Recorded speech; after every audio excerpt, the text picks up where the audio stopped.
Hello बच्चों, कैसे हैं आप लोग? आशा करता हूँ सब बढ़िया होगे। चलिए क्लास स्टार्ट करें। तो क्लास में हम क्या कर रहे थे? हम परसेंटेज पढ़ रहे थे। और परसेंटेज में हमने अब तक क्या क्या पढ़ लिया? तो आपने कहा जी परसेंटेज में सबसे पहले तो हमने पढ़ लिया था फ्रैक्शन से परसेंटेज बनाना। मैंने पूछा भाई कैसे बनाते थे? आपने कहा ये तो हमें पता है। हम कोई मानो हमने 3/4 हमारी फ्रैक्शन है और हमें इसको परसेंटेज में बनाना है, तो क्या करेंगे? हम इसको सीधे 100 से मल्टीप्लाई कर देंगे। 100 से मल्टीप्लाई किया तो 4 से 100 गया 25 में। 25 3 जो हो गया 75। तो ये हमारी 75 आ गई परसेंट। ठीक है। अब मैंने कहा भाई और क्या हमने कल पढ़ लिया था? तो हमने कल पढ़ लिया था परसेंटेज से फ्रैक्शन बनाना ही पढ़ लिया था। मैंने पूछा भाई ये कैसे बताते हैं? आपने कहा जी हमें पता है। मैंने पूछा भाई बताओ कैसे करोगे? आपने कहा आप परसेंटेज लिख दो। तो मानो मैंने 75% ही आपके सामने लिख दिया। तो बनाओ इसको फ्रैक्शन। तो आपने कहा जी देखो 75 को अगर हमें फ्रैक्शन में जाना है तो 100 से डिवाइड कर देंगे। 100 से डिवाइड किया तो 25 3 जा 75, 25 4 जा 100, यानी कि 3/4। मैंने ठीक है, मैंने एक परसेंटेज जोड़ दिया आपको। मैंने कहा भाई 85% को फ्रैक्शन में बनाओ। आपने कहा देखो कुछ नहीं करना। अगर हमें परसेंटेज दी हो और उसे हमें फ्रैक्शन में कन्वर्ट करना हो तो हम कुछ नहीं करते, हम 100 से कर देते हैं डिवाइड। अब देखो इसको अगर हम करेंगे 5 से तो 19 5 जा 85 होता है। और 5 से इसको करोगे तो 20, यानी कि ये फ्रैक्शन में आ गया 19/20। समझ गए? तो हमने क्या कल सीख लिया था कि अगर हमें फ्रैक्शन से परसेंटेज में जाना है तो 100 से मल्टीप्लाई कर दो। अगर हमें परसेंटेज से फ्रैक्शन में जाना है तो 100 से डिवाइड कर दो। इतना हम कल पढ़ आए थे। चलिए इसी के ऊपर एक दो क्वेश्चंस का रिवीजन कर लेते हैं। तो मैंने आपको कहा भाई 83 1/3% को फ्रैक्शन में कन्वर्ट करके बताओ। पॉज कर लो वीडियो और इसको सॉल्व करो। मुझे लगता है आज सभी लोगों ने कर लिया होगा। अगर कोई बचे हैं तो इसको देखो कैसे करते हो। मैंने आपको कल ही बताया था भाई, जब इस तरह की कोई एक परसेंटेज लिखी हो और हमने कल 15 तक टेबल पढ़ी थी, तो उस परसेंटेज को 15 तक अगर टेबल में नहीं आ रहा तो इसके ऐसे टुकड़े कर लेंगे जो 15 की टेबल में हमारे आ रहे होंगे, जो कल हमने पढ़े थे ना फ्रैक्शन के। तो अब देखो इसको मैंने 83 1/3 को मैं लिख सकता हूँ 50% प्लस 33 1/3% लिख सकता हूँ भाई। 50 प्लस 33 कितना हो गया? 83 1/3% हो गया। अब आप बताओ भाई इन दो की फ्रैक्शन पता है हमें? आपने कहा हाँ जी ये तो हमें पता है। 50 का होता है 1/2 प्लस 33 1/3% होता है 1/3। इसका एलसीएम ले लिया आपने 6। इधर 3 आ जाएगा, इधर 2 आ जाएगा, यानी ये कितना हो गया? 5/6। ठीक है जी, नेक्स्ट क्वेश्चन देख लेते हैं। नेक्स्ट में कहता है 266 2/3% को फ्रैक्शन में कन्वर्ट करो। जल्दी से करके बताओ। ज़्यादातर लोगों ने कर लिया होगा। चलिए चेक कर लेते हैं। तो भाई इसको क्या करेंगे? इसको हम फिर से तोड़ लेंगे। 200% प्लस 66 2/3%। अब आपने कहा जी 66 2/3% भी मुझे नहीं पता क्या होता है। मैंने कहा देखो और तोड़ लेते हैं, कोई टेंशन नहीं है। जहाँ तक हमें पता हो वहाँ तक तोड़ ले जाते हैं। Plus 50% plus 16 2/3%। अब हमें इन तीनों की वैल्यू पता है। 200% को हम क्या लिख सकते हैं? 200% को हम 2 लिख सकते हैं। प्लस 50% को हम क्या लिख सकते हैं? 1/2 लिख सकते हैं। 16 2/3% इसको हम क्या लिख सकते हैं? इसको हम लिख सकते हैं 1/6। अब यहाँ भी मैंने भाई 6 ले लिया एलसीएम। 6 एलसीएम ले लिया तो ये हो जाएगा 12, ये हो जाएगा 3, ये रहेगा 1। इसे ऐड किया तो 12 3 15 प्लस 1 16/6। और आप आगे चले जाओगे तो इसको 2 से करोगे तो 2 8 या 16, 2 3 या 6, यानी 8/3 इसका आंसर आएगा। ठीक है, चलिए अब देखिए हमारा ना नया टाइप स्टार्ट होता है क्वेश्चंस का। आज से जो मतलब हमें पढ़ना है वो क्या है? A number is increased by 16 2/3%। Increase हो रही है वो गिव्स 4956। Find the number. एक संख्या में 16 2/3% की वृद्धि करने पर परिणाम 4956 प्राप्त होता है, तो संख्या को ज्ञात करिए। तो पहले हम इसको करते हैं बेसिक तरीके से। मानिए मेरी वो संख्या है x। अब अगर x है तो उसमें मैं इंक्रीमेंट या इंक्रीज कितना कर रहा हूँ? 16 2/3% का, यानी x में मैं प्लस कर दूंगा x का ही 16 2/3%।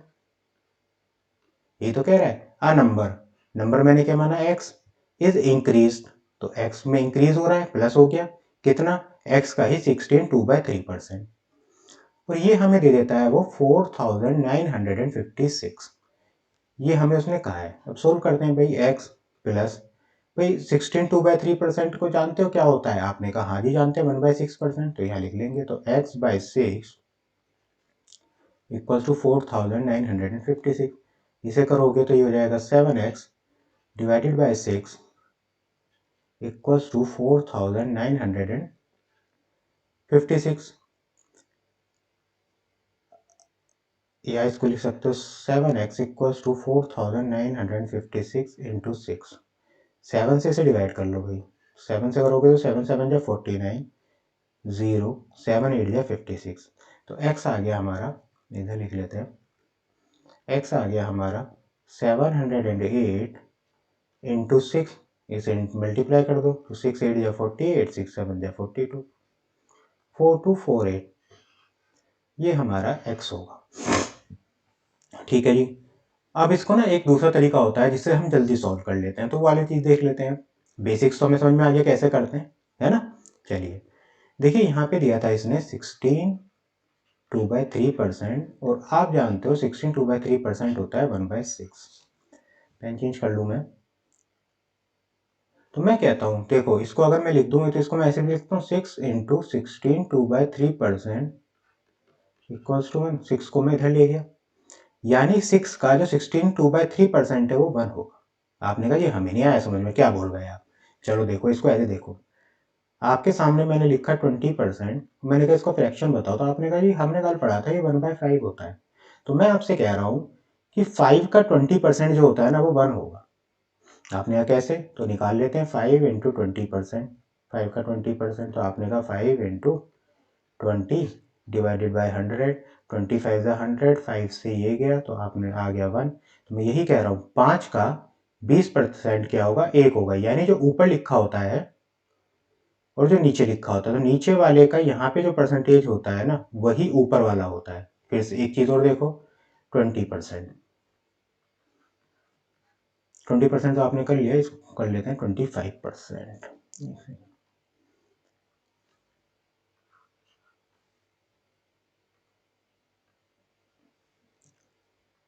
25%, 25% हमारा क्या होता है 1/4।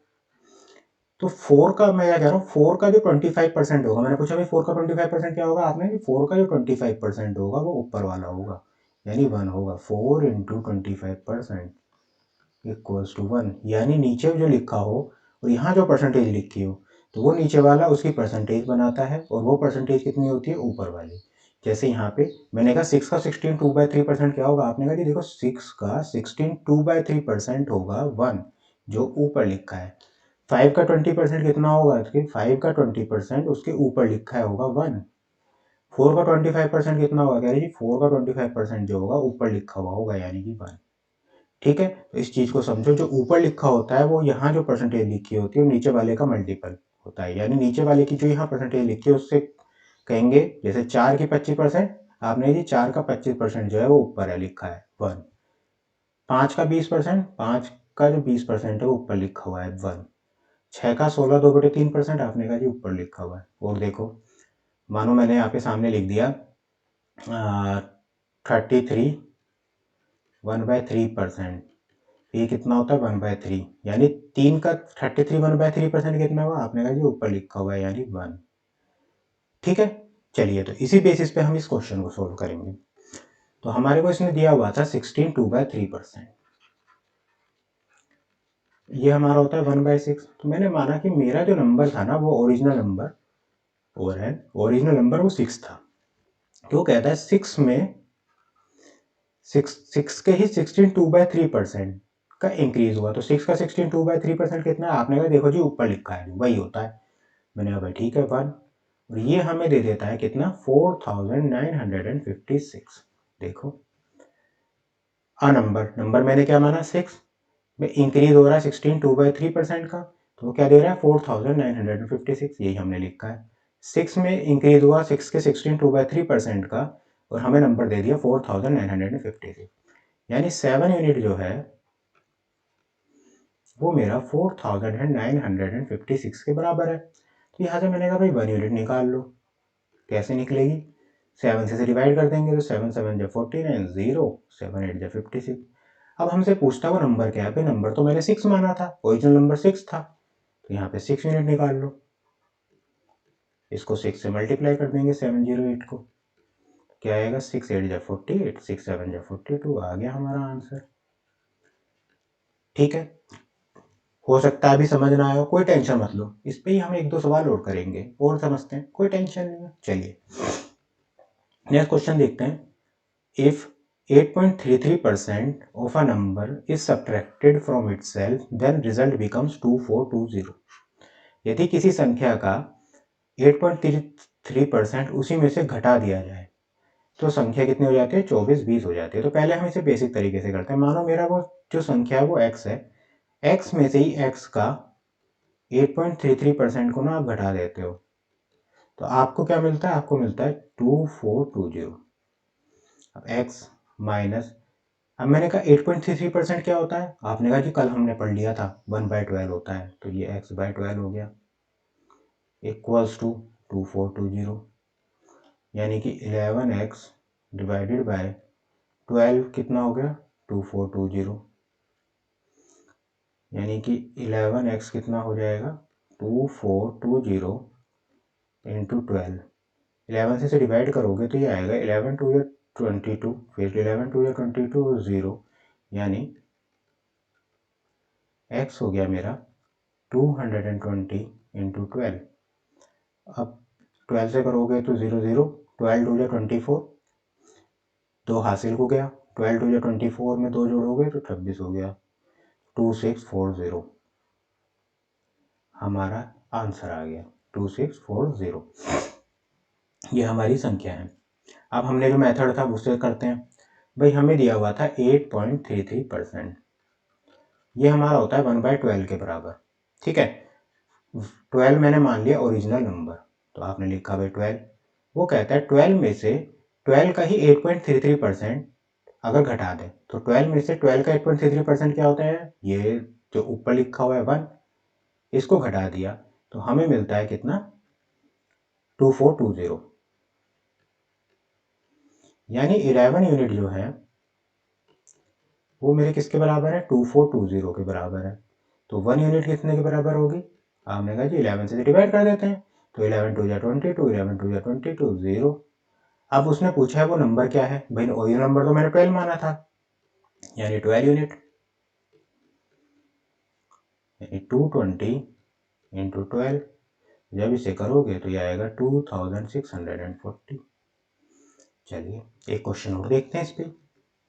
अब कहता है after subtracting 58.33% from the same number we get 640, यानी किसी संख्या से उसी का 58.33% अगर हम घटा दें तो 640 प्राप्त होता है। अब बताओ भाई 58.33% को लिखा पहले मैंने आपके सामने, मैंने पूछा बताओ भाई इसको फ्रैक्शन में क्या होगा? आपने कहा जी ये तो हमें टेबल से नहीं पता, लेकिन हमें एक चीज़ पता है, वो क्या?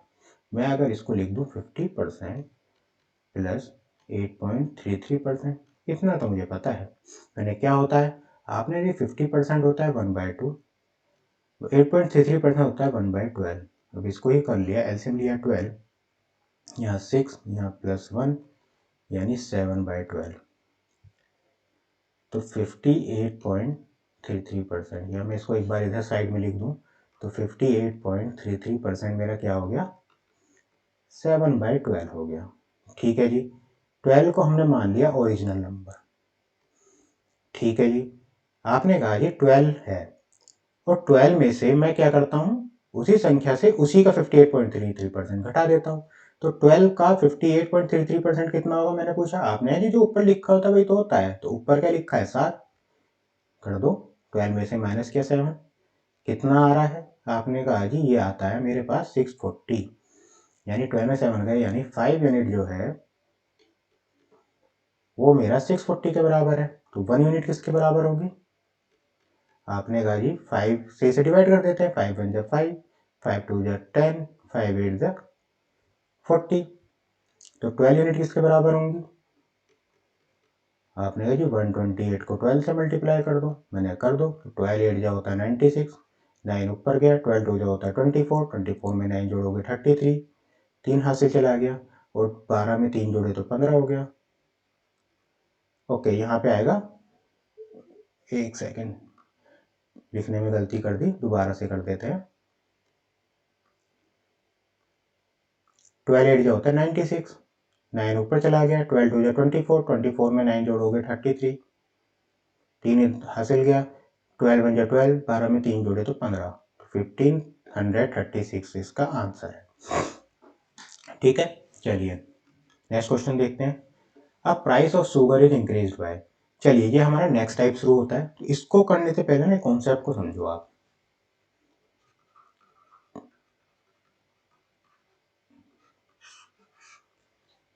मैंने आपको 100 रुपए दिए हैं, ठीक, और आपसे कहा भाई 100 रुपए की जाओ चीनी ले आओ, तो इसको समझने से ये लिखो प्राइस इनटू कंजम्पशन, ये होता है हमारा एक्सपेंडिचर के बराबर। तो आपको मैंने 100 रुपए दिए, आपसे कहा जाओ चीनी ले आओ, तो आप गए दुकान पे, दुकान वाले से कहा भैया चीनी क्या रेट दिया है, तो उसने कहा भाई 20 रुपए किलो, तो आपने कहा 20 रुपए पर किलोग्राम की चीनी है, पैसे वो आपके पास कितने थे, 100 रुपए, आपने 100 रुपये उसे दिए, कहा भाई ला 20 रुपए के हिसाब से तोल के दे दे, तो आपको मिली 5 किलो चीनी। ये हमारा केस 1 है। अब आप गए, अगले महीने की बात आ गई, नेक्स्ट मंथ, मैंने आपको फिर 100 रुपये दिए, मैंने कहा देखो भैया खर्चा तो तुम्हें चीनी का जो है 100 रुपये में लेनी है। अब आप फिर दुकान पे गए, दुकान वाले से कहा भैया क्या रेट दिया है, दुकान वाले कहा जी बढ़ गए चीनी के रेट, अब चीनी हो गई है 25 रुपये पर किलो के रेट में, जब 25 रुपये की हो गई तो आपको चीनी कितनी मिली, आपने कहा जी मुझे मिली 4 किलो चीनी इस महीने। केस 2,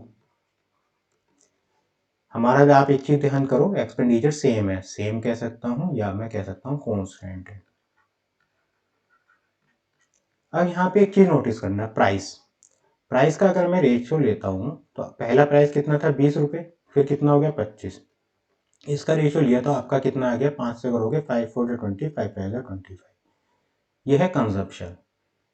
कंजप्शन का कलर रेशियो लिया तो 5, पहले 5 किलो आ रही थी, बाद में 4 किलो आ रही। अब यहाँ पे एक चीज नोटिस करो आप, प्राइस का जो रेशियो है वो क्या है 4/5, ठीक, प्राइस का रेशियो 4/5, तो कंजप्शन का रेशियो क्या है 5/4, यानी जस्ट इसका अपोजिट।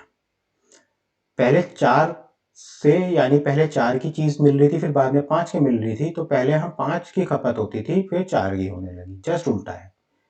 तो यहाँ पे अगर हम चीज नोटिस करें कि अगर हमारा एक्सपेंडिचर कांस्टेंट है,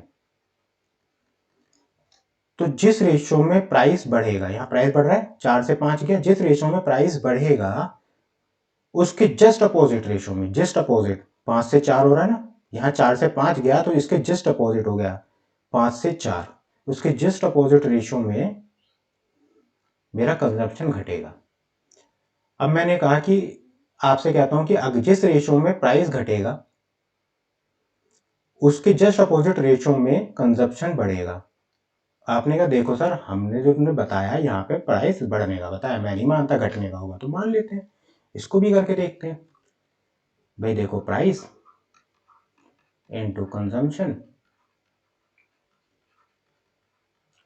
इक्वल्स टू एक्सपेंडिचर,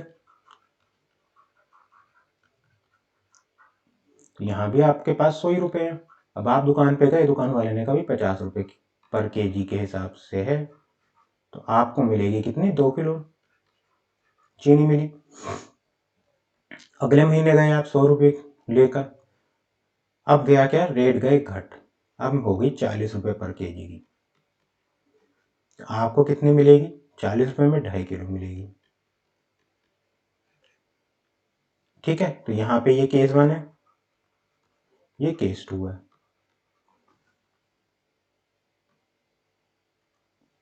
तो प्राइस का अगर आप रेशियो देखोगे तो ये कितना है 50/40, यानी 5/4, और कंजम्पशन का है 2 डिवाइडेड बाय 2.5, इसे हटाओगे ये 20 हो गया 4/5। तो यहाँ देखो प्राइस एक्सपेंडिचर कांस्टेंट है, तो प्राइस जिस रेशो में कम हो रहा है, प्राइस जिस रेशो में कम हो रहा है, कंजप्शन मेरा उसी रेशो में बढ़ रहा है। देखो 4 से 5 जा रहा है, जस्ट सॉरी उसी रेशो में नहीं, उसके जस्ट अपोजिट रेशो में। प्राइस मेरा 5 से 4 हुआ तो ये इसका जस्ट अपोजिट हो गया 4 से 5। ठीक है, तो ये कॉन्सेप्ट याद रखना कि हमारा अगर एक वैल्यू है, 2 का मल्टीप्लाई दे रखा है, कोई भी 2 मल्टीप्लाई हो कांस्टेंट है और ये a इंटू बी है, और यहाँ पे जो है ये कांस्टेंट है। तो अगर एक जिस रेशो में a बढ़ रहा होगा उसके जस्ट अपोजिट रेशो में b घट रहा होगा, या फिर जिस रेशो में a घट रहा होगा उसके अपोजिट रेशो में b बढ़ रहा होगा। ठीक, चलिए अब इस कॉन्सेप्ट पे क्वेश्चन करके देखते हैं, तो ये और क्लियर हो जाएगा आपको। अब जैसे यहाँ कहता है price of a sugar is increase by 20%। तो देखो अब जैसे 20% मुझे पता है, मैंने आपके सामने लिखा 1/5, ये आप जानते थे, तो यहाँ लिख देते हैं पहले और बाद में। तो पहले मेरी चीनी जो है 5 रुपए की आ रही थी, 5 रुपए का प्राइस था, प्राइस तो 5 रुपए। अब वो कहता है कि चीनी का रेट क्या हुआ, 20% बढ़ गया, तो 5 में 20, 5 के 20% की अगर बढ़ोतरी करोगे तो क्या करोगे, 5 का 20% कितना है 1, तो 5 में 1 को ऐड कर दोगे तो ये बाद में हो गया 6। तो कंजप्शन क्या होगा, आपने कहा अगर ये 5 से 6 हो रहा था तो कंजप्शन मेरा 6 से 5 हो जाएगा जी, जस्ट इसके अपोजिट में चला जाएगा। ये अगर 5 से 6 था तो कंजप्शन 6 से 5 हो गया, अपोजिट हो जाएगा जस्ट। ठीक है जी, अब मैंने कहा कंजम्पशन मेरा जो घटा है, पहली चीज तो घटा है भाई, 6 से 5 हुआ तो घटा, कितने परसेंट घटा, तो आपने कहा जी पहली बात जिससे हम क्या कर रहे होते हैं, कंपैरिजन या तुलना कर रहे होते हैं, उसको ले लेते हैं नीचे। तो यहाँ पे कंपैरिजन हम किससे कर रहे हैं, पहले वाले से, तो 6 हो गया। इन दोनों के बीच का डिफरेंस देखा, आया 1, तो 1/6 हो गया। अब चाहो तो 100 से मल्टीप्लाई करके लिख दो, नहीं तो 1/6 को भी आप जानते हो ये होता है 16.67%। तो यही हमारा आंसर हो जाएगा। ठीक है, चलिए एक क्वेश्चन और देखते हैं इसी पे। वो कहता है the price of sugar is decrease by 25%। भाई यहाँ पे प्राइस जो है वो दिया है 25% का डिक्रीज, तो 25% हमारा कितना होता है 1/4, यानी पहले और बाद में लिख लो ऐसे। तो प्राइस जो है, जो अगर वो पहले 4 थे, 4 के 25% का क्या हो रहा है डिक्रीज, यानी यहाँ पे कितना आएगा 3, 4 में से 4 का 25% 1 है, माइनस कर दोगे तो यहाँ 3 आ गया। तो कंजम्पशन मेरा क्या होगा 3 से 4 हो जाएगा, जस्ट इसका अपोजिट। ठीक है जी, अब अगर हम देखें तो हमारा कितने की, भाई 3 से 4 हो रहा है तो कंजम्पशन मेरा बढ़ रहा है, कितना बढ़ रहा है, तो आपने कहा भाई देखो नीचे तो मैं लिखूंगा 3 और इन दोनों का मैं डिफरेंस देख लूंगा, तो ये 1 है, तो 1/3 यानी 33 1/3%, या कह सकते हो 33.33%, ये हमारा होगा। आ गया जी, चलिए एक क्वेश्चन और देखिए। A rectangle length is increase by 66 2/3%। तो आपको पता है कि हमारा एरिया क्या होता है रेक्टेंगल का, आपने कहा जी लेंथ इनटू ब्रेथ। तो मैंने अभी आपसे क्या कहा था कि यहाँ पे हमारा क्या रखा है, देखो एरिया ऑफ, यहाँ पे देखिए गलत है, ये रेक्टेंगल कर लेना, एरिया ऑफ रेक्टेंगल। अगर एरिया सेम रहे यानी ये कांस्टेंट रहे, तो वही वाला कॉन्सेप्ट लगेगा कि भाई अगर ये बढ़ रहा है तो ये हमारा उसके जस्ट अपोजिट रेशियो में घटेगा, और ये अगर ये घट रहा है तो ये उसके अपोजिट रेशियो में बढ़ेगा। यहाँ परसेंटेज हमें दी है 66 2/3%। आपने कहा जी टेबल में हमने 66 2/3% तो देखी नहीं थी, लेकिन मैंने आपसे कहा अच्छा 56 2/3% नहीं देखा था, तो आपने एक चीज देखी थी, वो क्या, 2 इंटू या 66 2/3, 33 1/3% लिख सकता हूँ मैं। 2 से मल्टीप्लाई करोगे तो यहाँ क्या होगा 66, यहाँ होगा 2/3, तो 33 1/3% आपने देखा था, आपने कहाँ देखा था, 1/3 होता है, तो ये हो जाएगा 2 इंटू 1/3 या 2/3, या इसको मैं इधर लिख लूँ तो 66 2/3% मेरा 2/3 होता है। अब ये लेंथ की बात कर रहा है, पहले तो लेंथ पहले बाद में। तो पहले लेंथ थी मेरी अगर 3, तो यहाँ पे इंक्रीज हुआ है, तो बाद में कितनी हो जाएगी? तो 3 में आपने 3 का 66 2/3% को ऐड करोगे, 3 का 66 2/3% कितना है? 2। तो 3 में 2 को जोड़ोगे तो बाद में हमारी हो गई 5। तो ब्रेथ हमारी क्या होगी? उसी रेशो में कम होगी, सॉरी उसके अब जस्ट अपोजिट रेशो में, यानी ये 5 से 3 हो जाएगी। ये 3 से 5 हुई तो ब्रेथ हमारी 5 से 3 हो गई। ठीक है जी। अब मैंने कहा भाई ये कितने परसेंट हुआ? तो आपने कहा देखो जी 5 नीचे रख देंगे, दोनों का डिफरेंस देखेंगे तो वो है 2, इसको ऊपर लिख लेंगे।